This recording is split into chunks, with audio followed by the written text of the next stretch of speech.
You've probably heard this a million times. Being smart leads to success, and of course, success leads to happiness.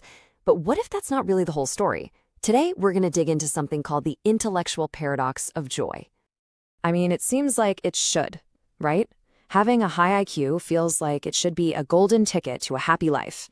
But when you look at the research and you listen to the stories of a lot of brilliant people, well, it turns out it's way more complicated than that. This idea is kind of baked into our culture.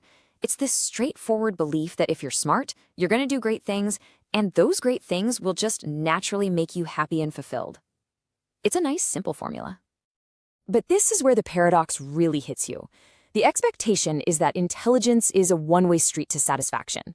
The reality, though, for so many highly intelligent people, the very things that make them so smart can actually become huge roadblocks to just being happy.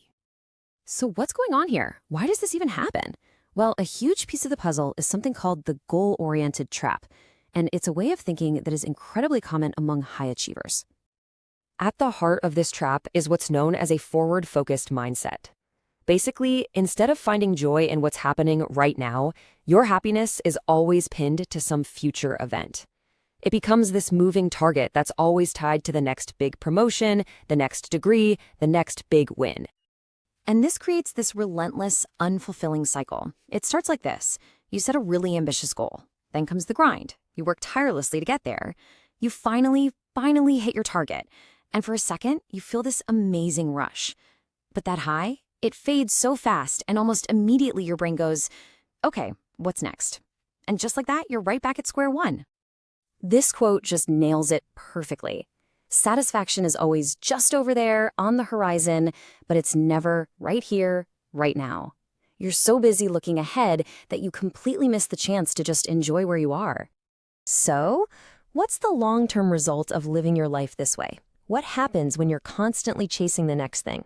Well, it leads to what we can call a satisfaction deficit. And this little chart, this is where it all becomes crystal clear. See that first bar? That's how much joy we think we're going to get from that future goal. It's huge, right?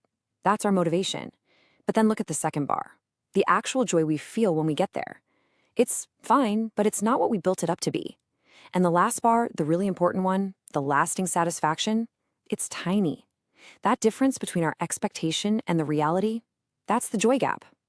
And here's the absolute kicker. The very ambition and intelligence that drive us to climb that next mountain can actually prevent us from ever enjoying the view. Our brains are so good at planning for the future that we accidentally train ourselves to constantly devalue the present. So this whole thing really boils down to one big question you kind of have to ask yourself. Is your focus on tomorrow literally stealing the joy from your today? It's a really powerful thought, and maybe, just maybe, answering it is the first step to unlocking a completely different, more lasting kind of happiness. Thanks for digging into this with me.